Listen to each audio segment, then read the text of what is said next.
جرګې مشرانو او د ملتان شاهزادې او د ملتان نه راغلي مېلمنو، السلام علیکم. ډېرې خبرې وشوې او زه به کوشش کوم چې هغه خبرې بیا نه ریپیټ نه کړم، خو یو څو خبرې داسې وشوې چې کوم زما په نظر کې پای باندې خبره کول ضروري ده او زما نه به د جرګې دا مشران خفه کېږي نه، زما خبرې به لږې سختې وي خو کوشش به کوم چې داسې شوي دي د هغې خو اولنۍ ورځ نه ما ډېر سټرونګلي کنډم کړی و. یو زیاتې شوی و، یو ظلم شوی و او داسې ادارې کې شوی و چې کوم د خان عبدالولي خان په نوم باندې جوړه شوې ادارې چې کوم نه زموږ تمه وه چې د علم مشالونه به راوځي او د هغې نه داسې درندګي، داسې بېحسي، دا و چې کوم مطلب و دی د مشال د علم مشال د مړولو کوشش دې باندې خو پکار و چې پښتون قوم ټول راوچت شوی او دا زموږ جرې فضولې وې، خو افسوس چې موږ ته داسې ونه کتل. یو ورځ پوره تېره شوه، په اقبال لالا او د اقبال لالا د خاندان د زړونو نه به یو لوی الله خبرې چې هغې ورځ باندې په دی څه تېر شو. خو زموږ دا ایمانداره دا درانه پښتانه دې ته په انتظار وو چې ملا څه وایي. نو که تاسو د ملا په انتظار ناست وئ نو خپل ایمانونه بیا تازه کړئ.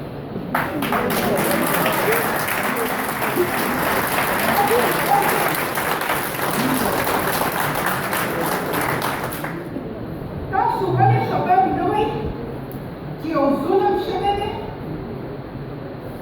او یو داسې ظلم شوی دی چې کوم ترقي قوم ته دی شوی، الزام ولګېده او خلک یې وپارول او ځوانان یې زموږ نه ولېږل چې هغه د علم یو مشال مړ کړي.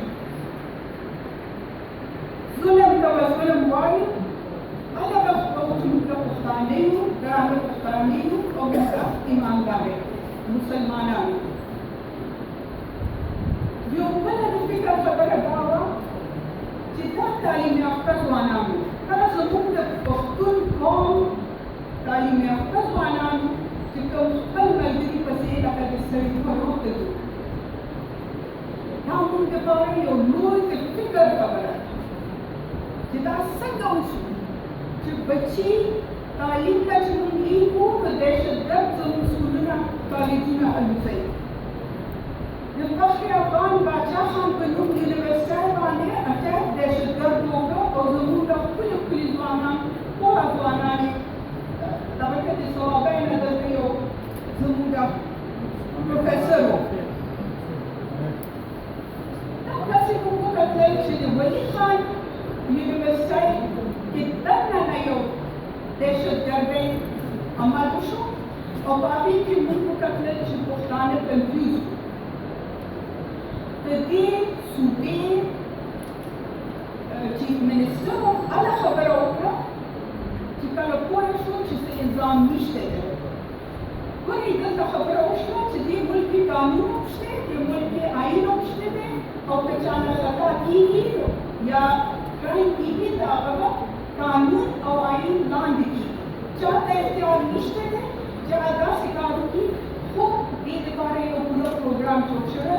زموږ ځوانان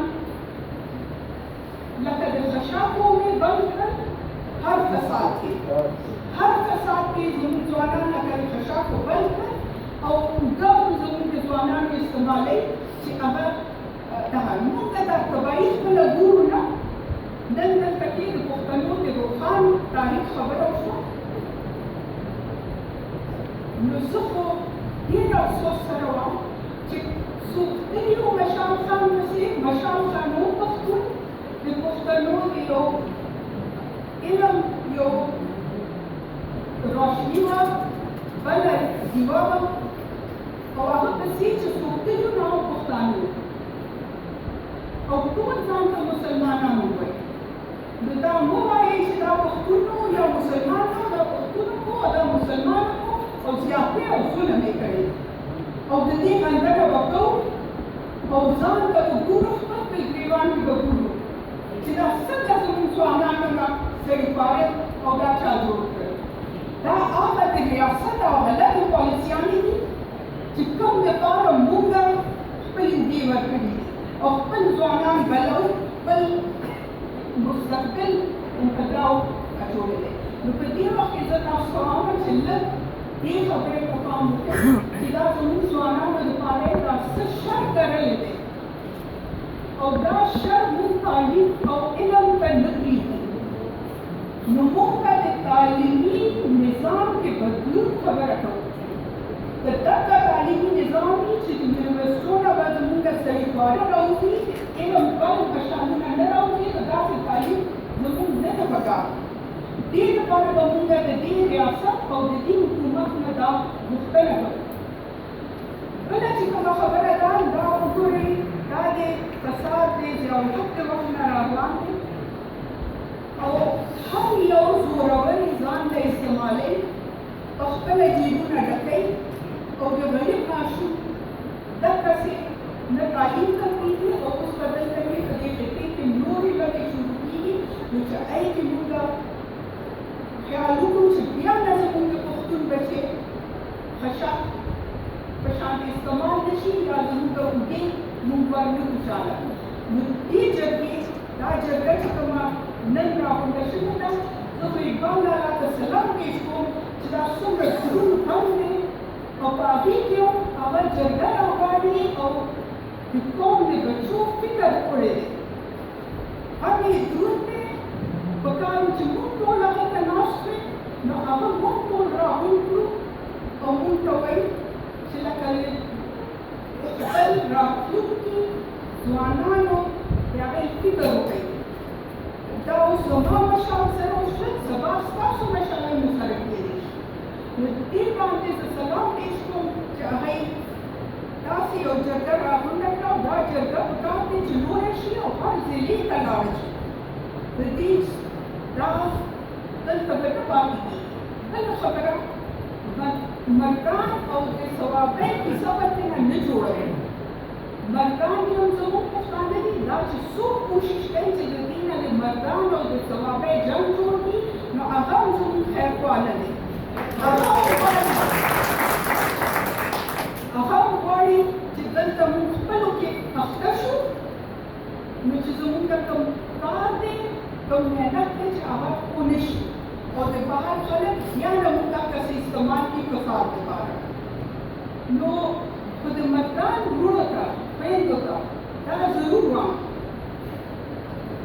چې پرون چې څوک هم هغې کامپلیکس سره ولاړو، قاتلانو سره ولاړو، د هغوی په ګوته کوي او دا جرګه دی سپریم کورټ ته یو اپلیکیشن ولیږي چې هغه کوم خلک قاتلانو له راوتلو، د قاتلانو بچکونو له راوتلو، هغوی فسادیان دي او هغوی کوشش کوي چې انتشار پیدا وکړي، نفرت پیدا وکړي او قاتلان بچ کړي او په سپریم کورټ باندې اثراندازه شي، دی په فیصلې باندې. نو هغوی په ګوته کول او سپریم کورټ ته دا خبره کول ډېر ضروري دي.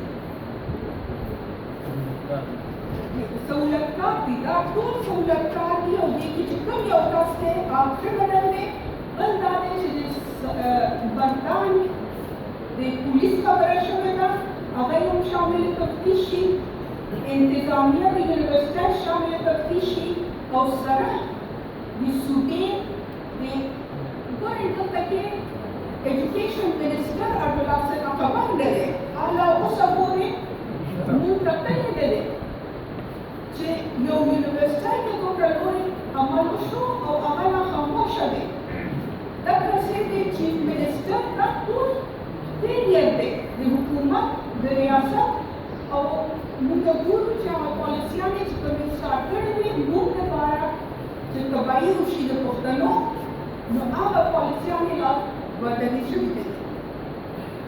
زه یو آخري دغه دا وکړو چې ګورې پالیسیانو نو بلدون غواړي او دې لپاره به اواز اوچتوو. دا پالیسیانې د ښه بد دهشتګردو دا پالیسیانې به بیا نه چوي او پښتانه استعمالون د یو بل خلاف. تاسو وګورئ که نه پښتون راپاڅېده پښتانه سټوډنټانو ټول پښتانه داسې یو بل پسې ورته راوچته کړې ده او پرون مردان کې چې کومه دا بله جلسه شوې ده قاتلانو لپاره او وایي چې څه څه خبرې کړې دي دا پښتنو کړي. په دې باندې به موږ فخر کوو. پښتون که هغه سره نشي پاڅېدی د ظلم خلاف نشي پاڅېدی نو ظلم سره خو دې نه ودرېږي. نو د دې مردان کې چې څه شوي دي زه یې سټرونګلي کنډم کوم او دې لپاره به زه د مردان دا چې کوم راغلی ډیلیګیشن دی هغه یې کوم چې دوی په ګوته کوي او مردان به موږ ته داسې شرمېدو ته نه کړي چې آیا به دا کیسې کېږي او خلک به خاموش وي.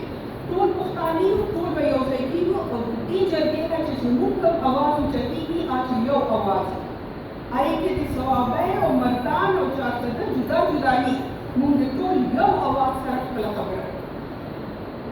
آخر کې زه دا وایم چې د دې ریاست یو پالیسي ده چې مذهب استعمال کړي او دا پالیسي چې کومه ده موږ وکتله چې د دې نه څومره زیات مسلې جوړې شوي دي او خلکو مذهب استعمال کړی دی خپل فایدو دپاره.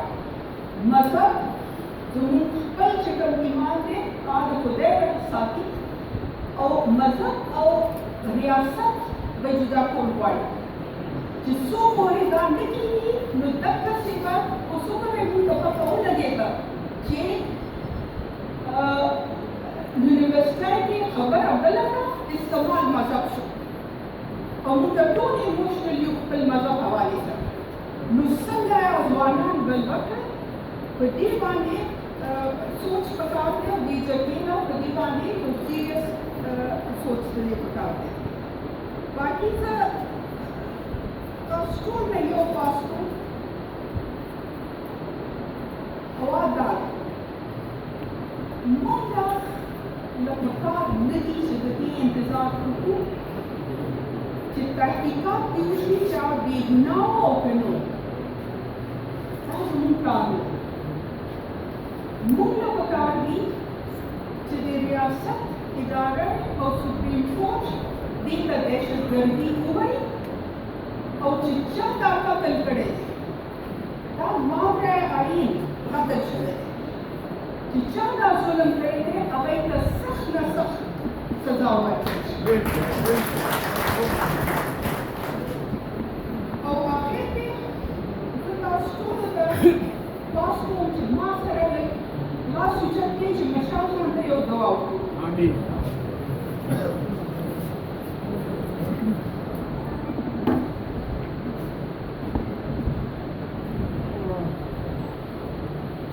یا لویه خدایه مشال خان بېګناه دی انصاف غواړو او انصاف پوهې او موږ دقسې میدان کې ولاړ یو. مهرباني.